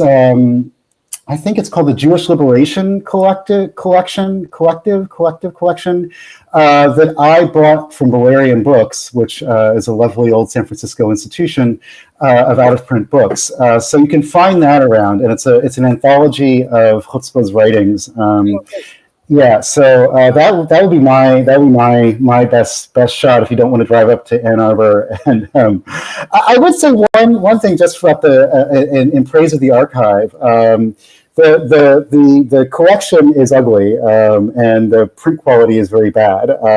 And the Chutzpah magazines in Brooklyn Bridge are beautiful. They're beautiful magazines, and they reproduce all this like Bundish, revolutionary Jewish art. They have these like whole foldouts of like partisan songs in Yiddish. I mean, they're really just beautiful documents. And so it is actually like I was like breathtaking when I went to the archive and was like unfolding these things and looking at them. So the collection that came out in the early '80s does not do it credit. So, but it is available. You can probably find it on some like eBay or Valerium or something like that. So, all right, thank you. Yeah. All right, y'all. I'm looking for questions from the audience, and I'm not finding them. So, if folks who are here have them, please throw them into the private chat. But I can start with a question for you both, which is just about how. And I think Benjamin, you kind of touched on this, but Barry, if you want to jump in, and Benjamin, you might have more to add. But how do you think that, given the hegemony of Zionism today, given the kind of dominance of some of what, especially you, Barry, were talking about this kind of unshakable sense that the state of Israel is justified through a never-ending victimization of Jews, I guess I'm curious how you think these histories might shift how we understand that. Yeah. How would people use the kind of some of the knowledge that you all have shared today, which is pretty complex and actually doesn't really simplify the story, right? Sure. I can try to take a stab at this, and I'd be interested too, Brooke, in your thoughts on this. I know you've given a tremendous amount of time to thinking through these questions, so I'd be very interested in what you have to say. But I'll just say a couple things. If October 7th told us sort of anything, is that the state of Israel is not protecting Jewish people, right? I mean, if that was its goal, it's clearly not able to do this. This massive security apparatus, this whole system of apartheid, the creation of ghettos and concentration camp, of the mass incarceration of Palestinians on the slightest and most invented infractions. If that was not sufficient, I mean, being a nuclear power, this is not making Jewish lives any safer, right? We are, and we have been historically at our most safe when we exist in cooperation, when we exist in solidarity, when we work to make negotiations with other communities, and we when we stand in solidarity with other peoples rather than trying to align ourselves solely with structures of power. I think that, so this history is so important. We have to bring this history forward. The logic of Zionism is the logic of inevitability, right? And so it only allows a very narrow set of evidence to be brought into the conversation, and it dismisses everything else. And this has, I think, shaped so much of my field of Jewish studies, our field, right? Benjamin and Brooke, it has shaped the historiography. It has shaped the way education is taught, not only in the universities but in Jewish community centers, in synagogues, and Jewish youth groups. It all brings us to this inevitable conclusion. But what we've seen here today, just in these three, short presentations, is there's actually this whole rich history of Jewish activism, of Jewish engagement with the world that has been denied. It's just been stripped away. It's been cleansed from the record. And it's really our obligation to put that back. And I'll say, and I all of us have contended with this in one way or another. And I think Rabab, who's here, has unfortunately borne the brunt of this, is that when scholars try to bring those histories into the classroom, into the public sphere, there's often a very, very heavy price to be paid. And as horrific as the events of October 7th were, they have brought about this shift in this very, very profound way. Not only were the walls of Gaza broken down, but so many other barriers have been broken in that moment. And we are now opening up spaces for these conversations that have been denied, that people have been punished for trying to spark.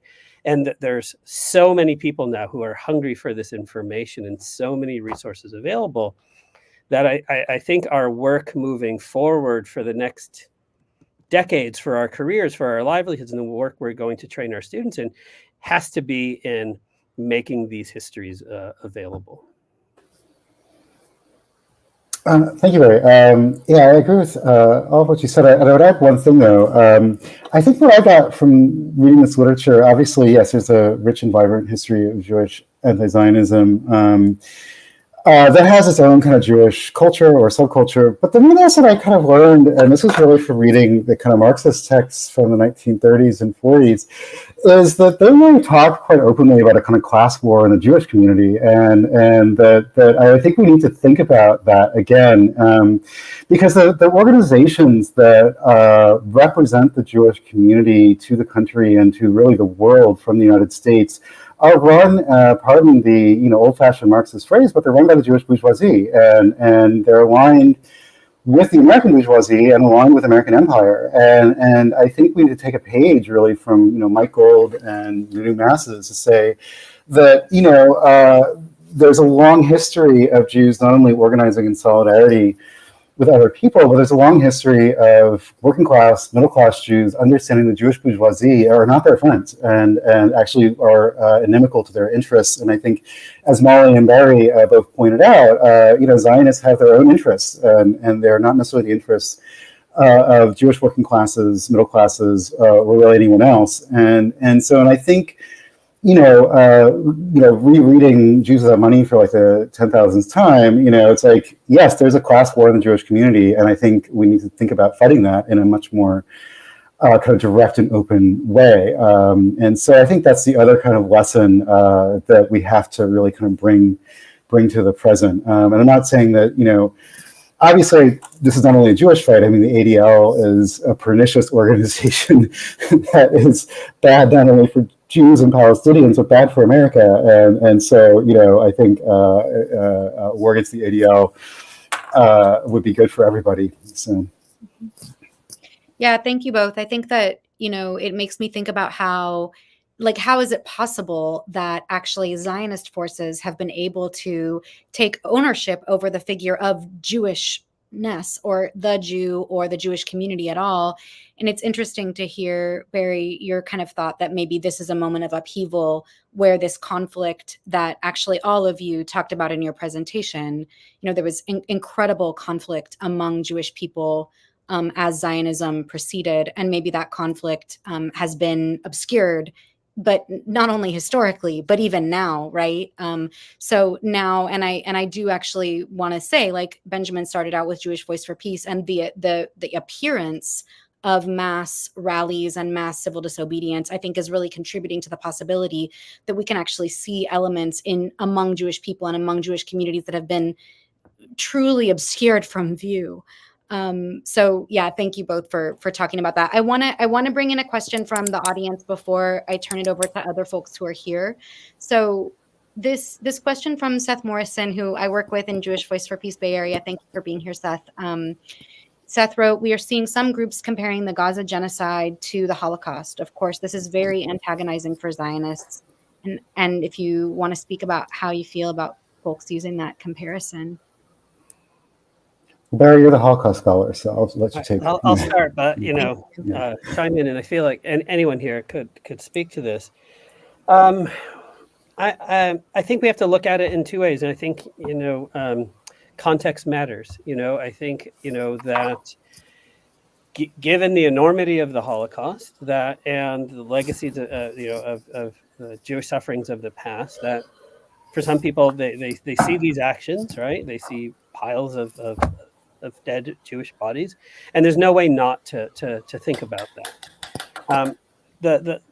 I don't think that's necessarily a problem, right? I mean, when we look through Jewish history, when there's a tragedy, it's very often thought through past tragedy. So when people talked about the Holocaust, they talked about the violence of 1919. When they experienced the violence of 1919, they thought about Kishinev in 1903 and on, right? So they're working through that. The problem is when it becomes instrumentalized and when it becomes used by Jewish organizations, when it becomes used by allies of Zionist groups, when it gets used by the Israeli authorities as somehow justification. Because if you make that equation, then all of a sudden it turns Hamas into Nazis. And of course, for Nazis, we show no mercy, right? There's no place, and this is what Hannah Arendt told us, right? There's no place on earth for Nazis, right? They just should not be permitted on this earth. And so if you make that equation, then you can do anything you want to the Gazan people, to Palestinians there. And so we have to reject this. And so I think we can sympathize with that impulse that some people have, but the moment that it becomes instrumentalized and used as strategy is where we have to step in and we have to say, absolutely not, and reject those equations and recognize in this instance, Hamas is acting as a form of resistance, whether we agree with their strategies or not, against an oppressor. And it was Roz Siegel who said, I think in his piece in the LA Times not so long ago, is that the fight against anti-Semitism, for so long was the fight to protect people from the state. And now, people have twisted this fight. So now it's to protect the state. And obviously, we cannot be invested in protecting the interests of the state, especially when they're being used against people. Thank you. Yeah, I guess I have sort of two feelings about it. So one is the,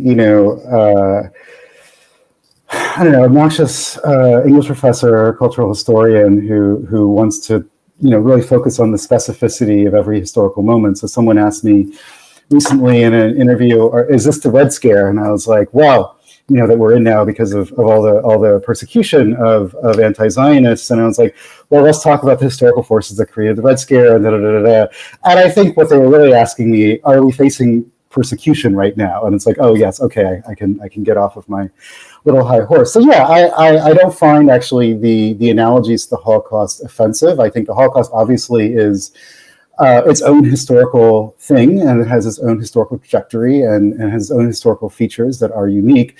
But I think, a lot of contemporary scholarship, actually from the time to today, has looked at the Holocaust in the longer line of colonial violence. Aimé Césaire famously, there's Michael Rothberg's work, Multidirectional Memory, which I'm sure Barry Trachtenberg is very aware of. And so I think in some ways, it's not that I want to say that you can't use the Holocaust, but rather to say, well, what actually was the Holocaust, right? And how does the Holocaust fit within a larger trajectory of colonial violence, state violence, racial violence, and the kind of contradictions of the capitalist world that we live in, and its construction of nation states and ethnic cleansing. So I think that would be the conversation that I'd want to have. So I don't find it people talking about what's happening in Gaza as a Holocaust problem, and I know many people who, my grandpa, for instance, referred to Israelis as fascists and Nazis and whatever. So I don't find that to be necessarily inherently problematic. But I think it opens up this larger, I would hope at some point, longer conversation that we can have to actually break apart all these different terms, right? And to think about what their interconnection is. Because I think one of the things that why people use the Holocaust is because it's supposedly this sort of moment of singularity. Nothing is like it. So if we compare something to the Holocaust, therefore we're saying it's the ultimate evil, rather than actually thinking about, well, how did this happen, right? And how is it connected to other events that happened earlier in history, and therefore so it does not happen ever again. And so I think that, to me, is the real question or conversation I want to have about it, if that makes sense. So. Yeah, thank you both. I think there's been a lot of discussion of this in the German context, and ironically, a massive number of the people who have been punished for making this comparison, of course, are Jews. So maybe we'll leave that one there for now, but really appreciate hearing both of your thoughts on this. Dr. Abdelhadi, can we invite you into this conversation? I know you have a couple questions, and I feel like I have a question for you, because I just want to say that you're considered a leader and deeply influential in Palestinian communities in diaspora and in the United States and in Palestine, important Palestinian feminist. And I've known you for 15 years, and you're one of the few people that I've ever known who's encouraged anti-Zionist Jewish scholarship. that this is actually something that you value. And I just want to say that how much I appreciate that, and I want to know why. But also I want to give you the floor to ask your questions. So okay, so thank you so much. First of all, this is amazing, and I want to just sit there and take notes and just say talk, talk, talk. Don't stop, don't stop. I want to hear more. And I've actually never heard Mali speak before, but I've heard Benjamin and Barry. We've been on the road a few times on this radio, so but it's still very fascinating. So I think first of all, I think that part of the problem is that uh, people who communicate in English or in the US or in the Western Academy have no idea what's happening in the Arab world, have no idea of what's happening among Palestinians and so on. This is something that many of us radicals actually grow up learning. Like one of the first things we study is what happened with Zionism, what happened with the bones, what happened with Marx. We start with the Jewish question. You go on learning about that. You learn about every single, and then part of the problem that we get stuck is with the Soviet Union recognizing Israel. And then the question we go back and say, is it Stalin's definition of the nation that made him do it? That's very different than what Lenin or Trotsky or other people. So there is so much debate, and there is debate in the Arab communist left too, and it led to the split of the Palestinian left as well, and the working class in Palestine, which was growing and united and so on, until of course Zionism comes and it becomes really impossible to do so. So it's very different. Like if you read the histories of every different communist party, like if you read the Iraqi, it's very, very different than the Israeli Communist Party. And this, and I'm really obsessed, really as a Palestinian scholar, but also as a Palestinian activist, advocate, and so on, to get this knowledge to people who don't know it. But I'm also obsessed to get the knowledge that's going on today. That, for example, what happened with all the Jewish activism taking over the Congress and so on.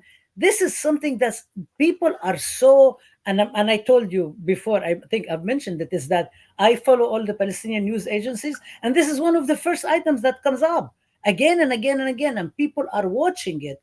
And it's so, I think I think it's really, really wonderful, and I don't think we can not study it. But I wanted to just say one thing about one of the problems actually about the comparison with the Holocaust and so on is because the Holocaust is exceptionalized. So it's not really about Palestinians only, because if you talk about indigenous or you talk about the Black Holocaust, Zionists do not allow, you are not allowed to compare it with any other horrors in history. And I think that's really problematic. That's problematic because it exceptionalizes one thing that says that it could never happen again. So now Zionists are stuck. If they say it could not happen again, now they're saying it could happen again. So what is it? So that's one big thing. But I actually had a few thoughts. One is I'm just wondering how many people are studying, doing these studies and so on. And I wanted to give a shout to the Institute for the Critical Study of Zionism, that is most youngest kid on the block in this study that's actually trying to do this. But how many people are studying this? Why all of these archives are not digitized? How can they be digitized so they become accessible, just scholarly speaking? But my political questions, that what's happening with the Israeli left? There is a lot of things that's happening with the Jewish, quote unquote, Jewish left in the US.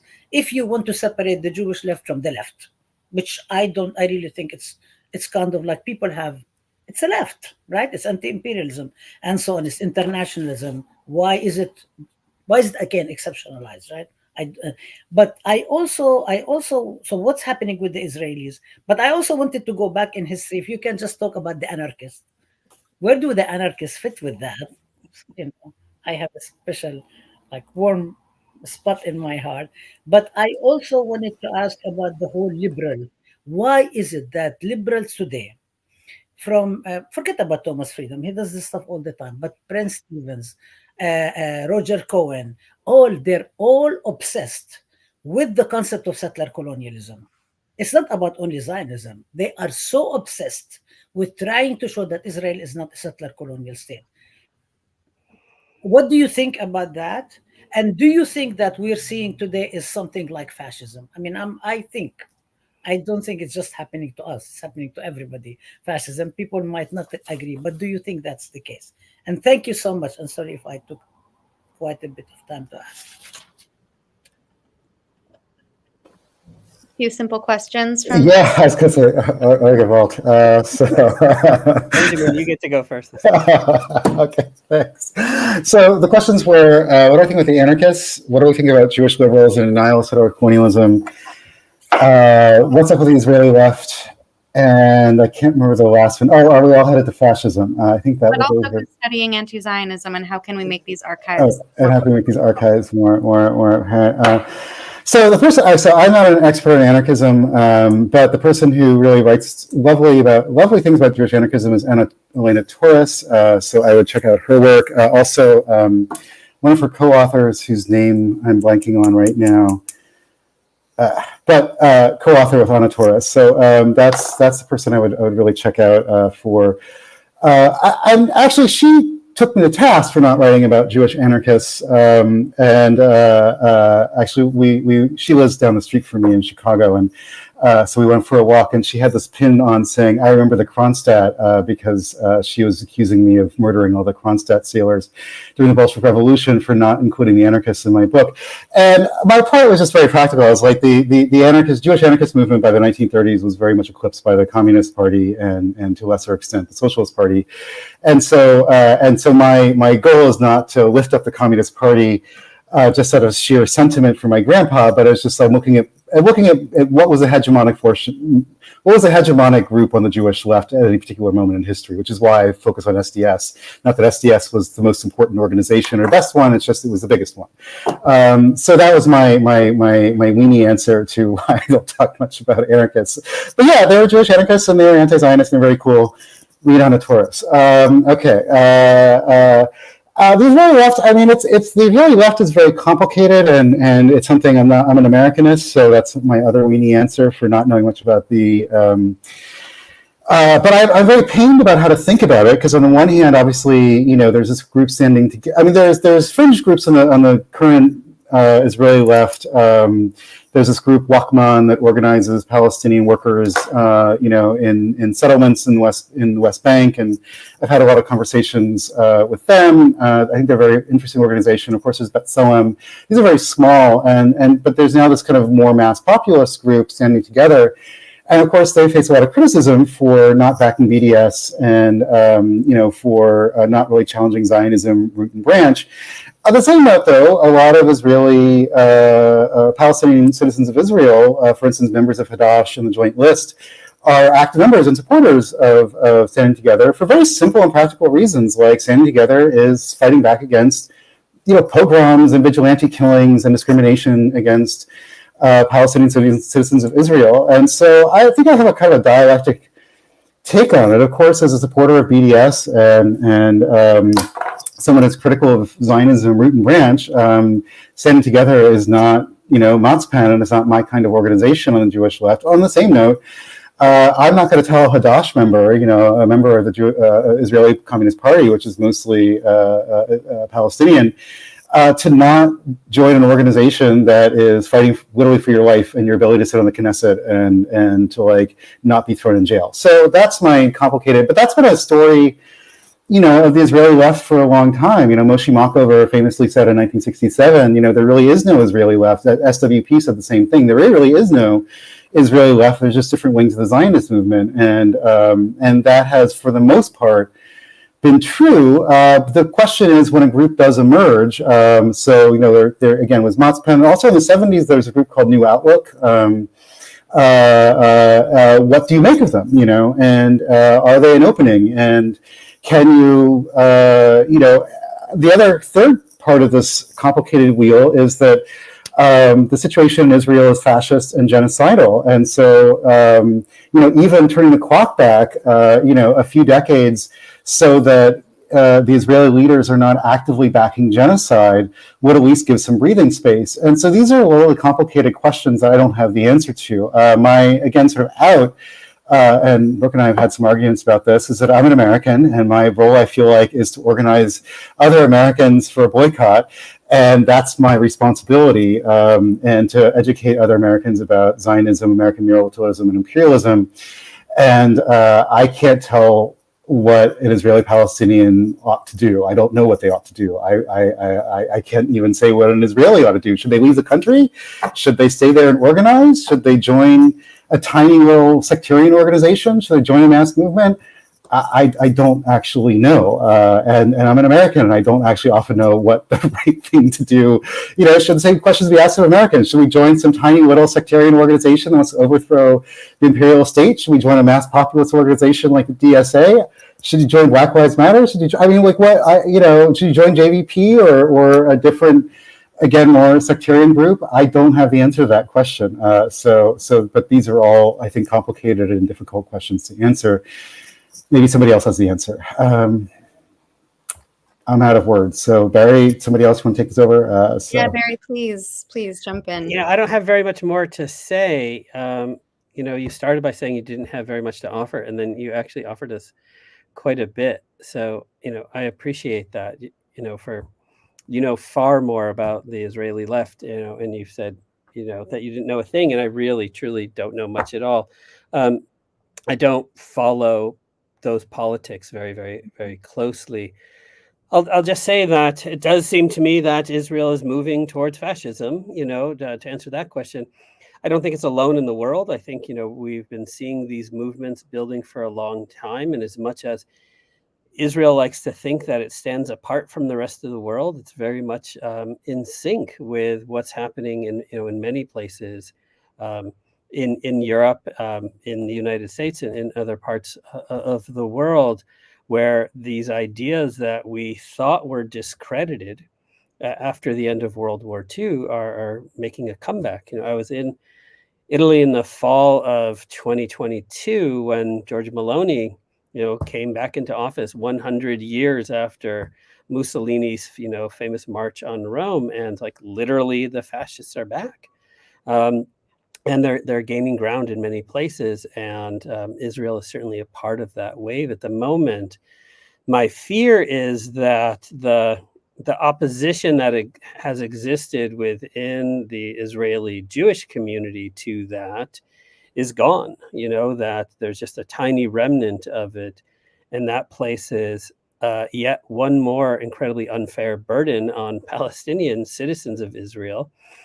To be waging that fight, because they don't always have the same kind of mobility to just up and move. They don't have the same kind of recognition around the world where they can just relocate to Berlin or to New York or to Berkeley or wherever, where you have these communities of Israeli Jews. And so I don't know. I think the forces are going to come from outside of Israel that are ultimately going to have to stop it. Yeah, thank you both. I think we have time for one more question, which I'll ask from the chat. And then Janet and Julia, if you have any last provocations for us, please. But this is Elliot in chat wrote, I agree with what Dr. Abdulhadi said, that we shouldn't necessarily separate leftist Jews from the left in general. But on the other hand, I often feel that Jews who are involved in leftist orgs should identify themselves in order to help build solidarity across organizing silos. And I'll add, Benjamin, you talked a little bit about a kind of cultural specificity there, kind of making one's own world, or Jewish people making their own worlds. So, yeah, thanks. That's actually a question I wrestle with a great deal, because I organized as a leftist long before I organized in a group like Jewish Voice for Peace, or was briefly involved in some socialist efforts to reignite a kind of Jewish activism. And in Chicago, I door-knocked with Jewish Community and Urban Affairs, which helped elect Brandon Johnson. And so, but long before I was involved in a left-wing Jewish community, I was just involved as a leftist. I was a labor organizer. I was involved in socialist parties and things like that. And I think I have a kind of a split view on this. On the one hand, yes, it's just the left, and that's one of the arguments that I argue in the book. You actually can't separate the Jewish left, or really any left in America, a black left from the larger left, and their fortunes rise and fall with the larger left, and vice versa. On the same note, to quote Ishmael Reed, everyone kind of comes with their own histories to the table. And one thing I would really argue is that, well, two things about Jewish left. One is that Jews have a long history on the left in the United States and around the world, but particularly in the United States. And there's a rich history there if you want to remember it and mobilize around it. And the other thing also, too, is that Jews are, unlike, I mean, Jews are not all white, but a lot of Jews are, I think 87% of Jews in America are white folks. Unlike a lot of other white folks, Jews actually have a relatively organized community that is still, in some corners, relatively progressive. And as one very practical organizer, Never Again, said, his organizing language for it is that Jews have excess capacity. And what he meant by that was that there's a lot of liberal Jews out there that nobody's organizing. And if you organize them as Jews, they'll get out in the street. And that's just smart organizing. So that's, I think, the sort of dual feeling I have. I don't think, Jews are not the chosen people. We don't have some like grand historical mission to save the world. One of my besties reads a lot about the far right, and of course, the one group that's really obsessed with the Jews' historical mission as communists are fascists. And it's funny if you like read far right theorists like McDowell, he really believes there's like some special gene among Jews, to take over the world in the name of socialism. And you read that, and there's part of me that like wants that to be true, but it's really not. It's really not. This is smoke and mirrors and fantasy. But like I said, there's an historical memory, like a lot of other ethnic and regional groups in America. Jews are not the only one. Obviously, African Americans have a long history of organizing for democracy and justice and liberty and liberation. I grew up around Chicano activists in Southern California, and there's a long memory and history of the farm workers movement. That was part of my kind of childhood education. And so people come to the table with these histories, and increasingly also too in the United States, there's, a Palestinian American community that comes with their own memory of liberation and justice and struggle. And so I think you cannot imagine that leftists just sort of come, out of nowhere, right? Born out of, a book of Marx out of one, side of the face, and, Trotsky or Fanon out of the other. People come embodied with histories, and they read the literature later. And so, anyways, so that's my argument for a Jewish left. Although also, if you're Jewish and you don't want to argue with a bunch of other Jews, or argue, I meant organize, but maybe argue is more appropriate. If you want to organize with a bunch of other Jews, don't. There's plenty of other places for you to organize. More power to you. And again, most of my experience meeting left-wing Jews was in the labor movement, and you'd sort of kind of scope each other out and be like, oh, you're Jewish, and then we have a conversation about it and go back to organizing, and so and that's an entirely completely permissible way to be a Jewish leftist. So all right, Barry, we're going to give you the last word and just say thanks to everybody.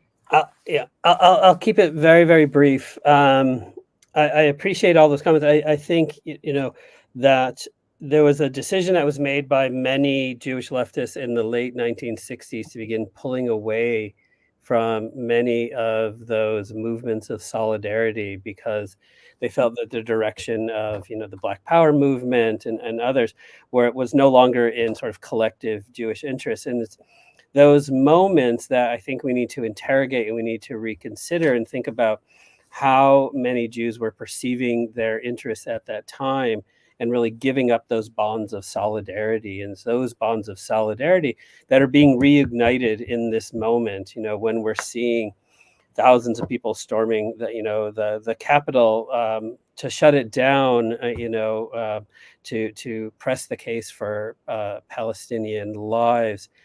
Those are these expressions. That's the direction that we need to go, because ultimately we're not going to secure a Jewish future by going it alone. I mean, this is the example that Israel has taught us, and we need to find a different path. Thank you so much. Thank you so much for ending us on that note of solidarities that we desire, that we want to live out. Thanks to everybody here. We're going to be leaving this conversation on YouTube, and I think that Pam Caucus is interested in organizing more conversations about these histories and how they can be utilized and how they're impacting us now. So thank you so much to Julia, to Janet, to Rabab, and to everybody at Pam Caucus. And And yeah, thanks everyone.